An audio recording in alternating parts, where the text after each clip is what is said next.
Hello दोस्तों, चलिए आज के लेक्चर में हम पढ़ेंगे स्ट्रेस स्ट्रेन कर्व को। वो भी बैठ के आराम से अपने अपने घर, और आपके साथ रहेंगे आपके अपने अविनाश सर। तो देर किस बात की, फटाफट शुरू कर देते हैं आज का लेक्चर। दोस्तों, स्ट्रेस स्ट्रेन कर्व तो पढ़ने जा रहे हैं, बट उससे पहले अगर हमने स्ट्रेस स्ट्रेन कर्व है क्या ये अगर नहीं समझा तो नॉलेज के साथ बड़ी नाइंसाफ़ी हो जाएगी। इसके लिए पहले हम समझते हैं कि स्ट्रेस स्ट्रेन कर्व मतलब क्या, इसका क्या यूज़ होता है, बता देता हूँ। देखिए, कोई भी मटेरियल अगर आप टेस्ट करते हो, वैसे तो कंस्ट्रक्शन में बहुत सारे मटेरियल्स होते हैं, स्टील है, ब्रिक है, टिम्बर है, बहुत सारे मटेरियल है, कंक्रीट है। तो उसमें से जो स्टील है बहुत बड़ा इम्पोर्टेंट मटेरियल है।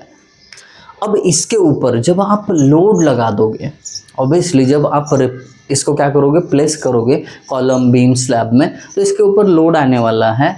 तो वो लोड आने के बाद ये जो स्टील है ना, इसका बिहेवियर कैसा रहेगा। बिहेवियर इन द सेंस, अगर आपने लोड डाला तो इसके अंदर स्ट्रेस मतलब समझते हो आप, लोड पर यूनिट एरिया, और दूसरी चीज़ स्ट्रेन। ये दो प्रॉपर्टीज़ का बिहेवियर कैसा रहेगा, ये स्टडी करना मतलब स्ट्रेस स्ट्रेन कर्व को पढ़ना है। अब इसको पूरी डिटेल में क्या क्या पॉइंट्स है सब कुछ हम समझने वाले हैं। बट उससे पहले अगर अभी तक आपने चैनल को सब्सक्राइब करने में असमर्थ रहे हो, अच्छा मौका है दोस्त, फटाफट कर लीजिए, और उसके बाद अपने दोस्त के साथ भी शेयर कर लीजिए। दोनों चीज़ें भरोसे के साथ करोगे।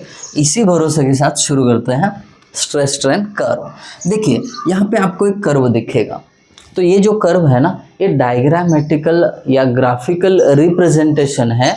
अगर किसी मटेरियल पे आप लोड डालोगे तो उसका स्ट्रेन और स्ट्रेस कैसे चेंज होता जाएगा, ये ग्राफिकल रिप्रेजेंटेशन है उसका।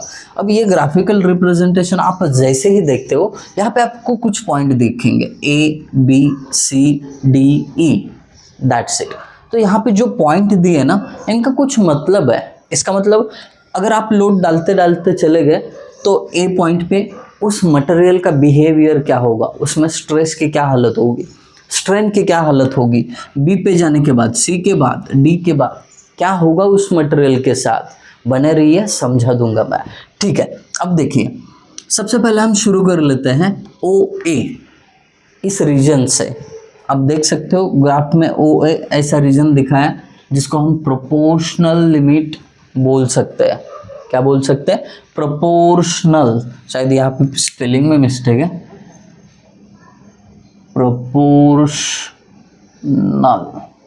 प्रोपोर्शनल लिमिट होता है। बड़े बड़े लेक्चर्स में छोटी छोटी बातें होती रहेंगी, आप समझदार हो, समझ लेंगे, ठीक है। प्रोपोर्शनल लिमिट, इसका मतलब क्या है दोस्त? प्रोपोर्शनल लिमिट का मतलब है, आप अगर देखोगे स्ट्रेस, जैसे जैसा स्ट्रेस बढ़ता जाएगा, ये देखिए इधर, वैसे वैसे स्ट्रेन भी बढ़ता जाएगा।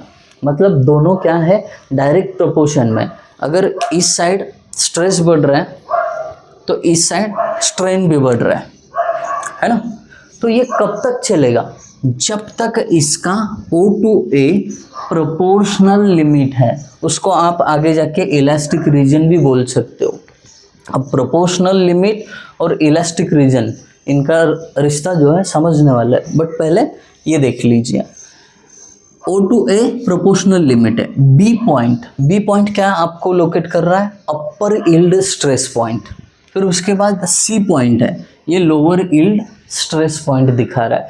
अब इनका मतलब तो आप फिलहाल नहीं समझ पा रहे हो, बट आगे जाके समझने वाले।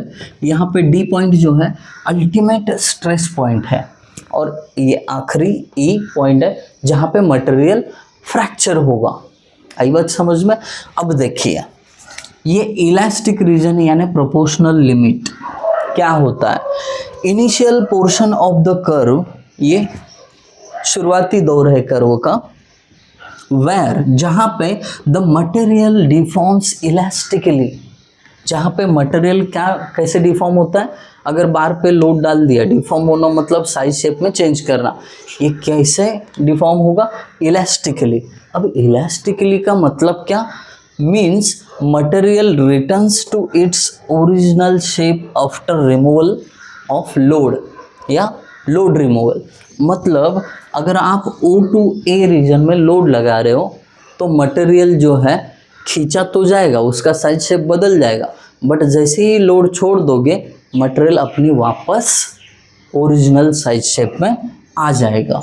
तो इसको बोलते हैं इलास्टिक रीजन यानी प्रोपोर्शनल लिमिट। डन। अब उसके बाद यील्ड पॉइंट। अब ये यील्ड पॉइंट क्या है?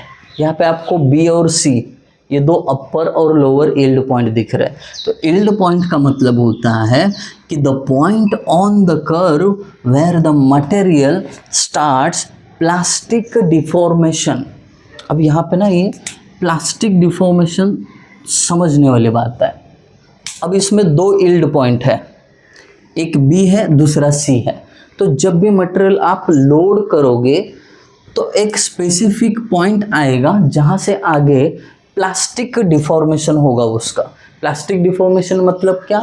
अगर उसको खींचा जाए वो तो खींच जाएगा, साइज शेप बदल देगा, बट लोड रिमूव करने के बाद वापस पोजीशन में यानी वापस उसकी ओरिजिनल शेप में नहीं आएगा। उसको बोलते हैं प्लास्टिक डिफॉर्मेशन या परमानेंट डिफॉर्मेशन। आई बात समझ में? अब इसमें ये अपर और लोअर यील्ड पॉइंट क्या है? तो यहाँ पे ना फास्ट डिफॉर्मेशन होता रहता है और सी पे फिर कम होता जाता है डिफॉर्मेशन। आई बात समझ में? डिफॉर्मेशन के लिए मटेरियल उतना रहता है, तेज़ी से वो डिफॉर्म होता जाएगा, इसके लिए अपर यील्ड पॉइंट है।